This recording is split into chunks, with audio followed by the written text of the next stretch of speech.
Assalamu alaikum warahmatullahi wabarakatuh. Dear students, welcome to our class. So last class we saw about the asexual reproduction in lower organisms in this chapter 24. So in this class inshallah we'll see asexual reproduction in plants. So vegetative propagation, this is the first topic in asexual reproduction in plants. If you see vegetative propagation, vegetative, that is plants, they may arise from different parts of the plants, like you have root, you have stems, you have leaves. That is from the vegetative parts of the plants that can regrow. Okay, so this form of asexual reproduction in plants is what is called as vegetative propagation. There are different modes of vegetative propagations. There are two general methods. First one is natural method, second one is artificial methods. So these are the mode of reproduction. If you look at the natural methods that happen naturally, the parts like roots, you have stem, you have leaves. Okay, and if you look at the specialized plant part, okay, there are like different specialized plant part. You have adventitious roots, you have different around 6 types. You have runner, you have sucker, you have bulb, tuber, rhizome, adventitious buds. We will see the diagram and see in the down. Okay, then there are examples, like they have given some examples: sweet potato, dahlia, lawn grass. All these are examples, you can read it. And you have artificial methods that humans introduce it, humans do it: cutting, layering and grafting. These are the 3 artificial methods. And examples, you have rose, money plant, jasmine, grapevine, all these things, you can read it.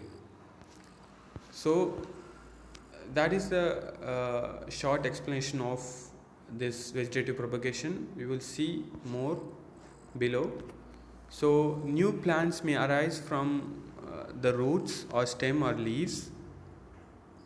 When a stem grows to a distance and then it enters soil and strikes root to form a new plant. So here we saw in the table some examples. So they have given those examples in diagrams here. This is the sweet potato, you have dahlia is a plant, and you have onion. Onion, if you keep in soil, okay, and it has enough water, then it will automatically grow because of vegetative propagation. So here you have a tuber of potato. If you keep in the bury in the soil and there is enough amount of water, then the potato will grow. So you have rhizome of ginger. These are some parts of the plants. Okay, and you have adventitious buds in bryophyllum. It's a plant and it has buds in the adventitious buds. Okay, and you have runner of grass. So grass, you have those runners like root like thing, and you have sucker of chrysanthemum. Okay, chrysanthemum. So you just have to remember the names. You don't have to go in detail about all these things. Okay, so you just, in the exams when they ask you about the vegetative propagation, just have to write this explanation, what is vegetative propagation, and you just have to make this table. Okay, you don't really have to go into detail. And artificial propagation in plants, we saw in this table about artificial propagation. So there are different types of artificial propagation. You have cutting, you have layering, you have grafting, all these things. So artificial vegetative propagation is basically humans, they took some hints from the natural methods of vegetative propagation and they implemented it, okay, to produce their desired plants. First one is cutting. So this is very easy method. A piece of branch is cut from a plant and it is embedded in the soil. Some of the flowering plants like hibiscus, if you know, or if you know in your local that they do it, then you might know it. Okay, like in many villages they do it. They take the stem of the hibiscus plant or rose plant, they embed that in the soil and the plant grows it. So that's the first method, cutting. And second one is layering. So the a branch is not cut, but a branch is there live in the plant. So they just lay down on the ground and they put soil over it. They embed that with the soil. So then they water it. Then this part, it strikes a root. Root is formed in it, and it gives rise to a new plant. And then a vegetative propagation by Guti method, if you type on Google you will see more clear picture. But in this, basically water is tied, okay, and a stem is there. Around the stem you have soil tied over it, and water supply is given to it, so that that stem has roots grown in it. Okay, a root will grow in that part of the stem. That is the Guti method. And the another method is, this is grafting. So a stem or lower part of a stem is cut like a wedge, okay, and then this is taken and it is grafted into a different stem. Okay, so here they have taken a stem, cut into it, okay, like a wedge like cutting, and then it is grafted into a different plant, okay, for the growth. So this method is called as grafting. So they basically graft it, like join it with a different plant, like it is like a hybriding, okay, hybridization. So, and the next, there are other methods of asexual propagation, like that can be done in laboratories. The scientists and researchers have raised offspring. Offspring means the children, like then from single parent through tissue culture. They take out the tissue and they culture it, and new offspring can be raised from it.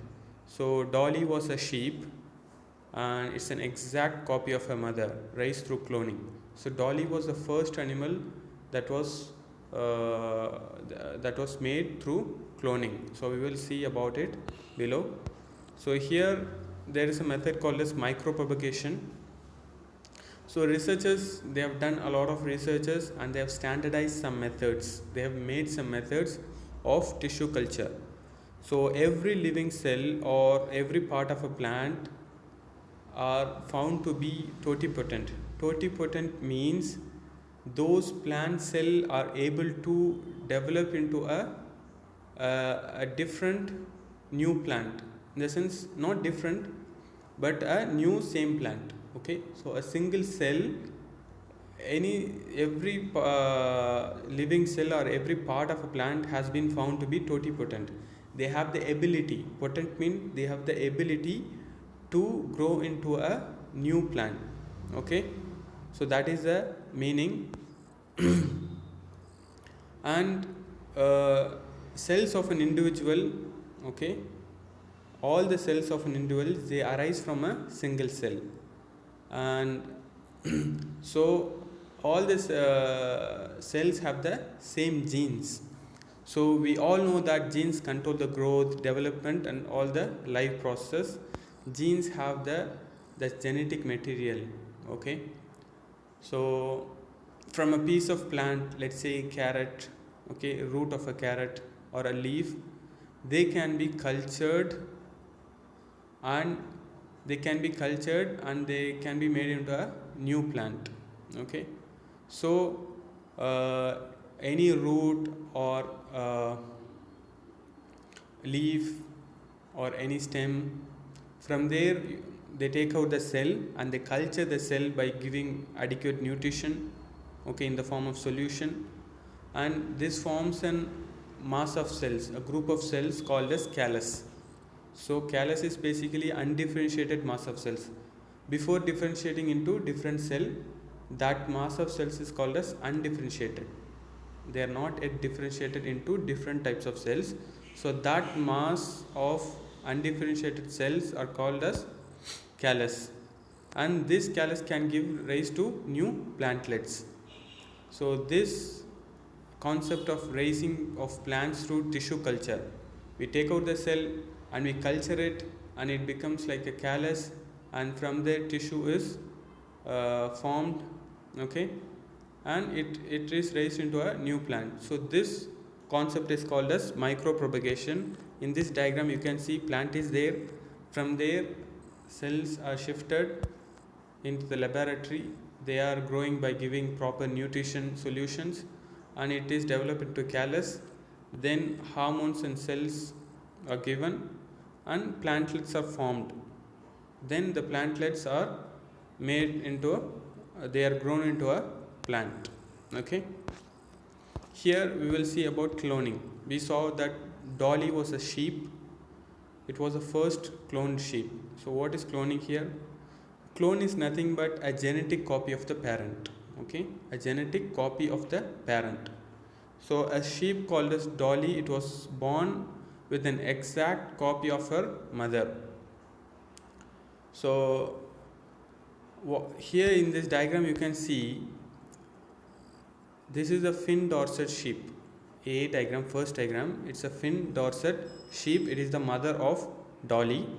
So what they did is that they took the udder cell nucleus, okay, they took the udder cell and they took out the nucleus and they transferred into the egg of a surrogate mother. This is a Scottish blackface Eve, it's a surrogate mother.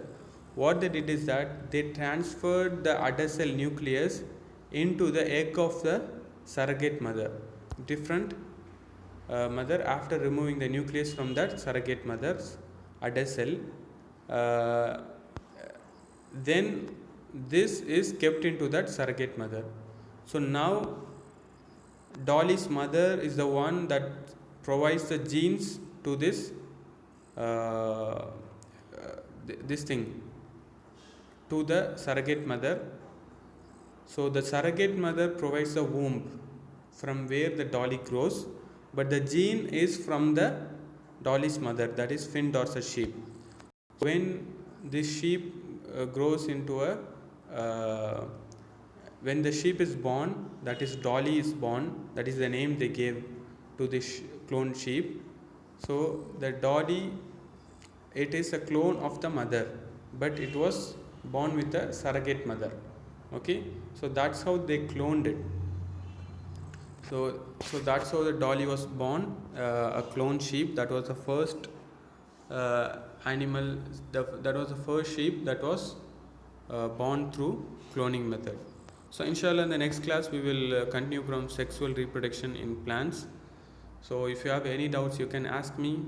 I know in online class it is little maybe it is little difficult for you to listen, continuously sitting in front of the screen and listen and understand. So try to listen multiple times if you don't understand. If you have any doubts you can message me anytime, inshallah. Assalamu alaikum wa rahmatullahi wa barakatuh.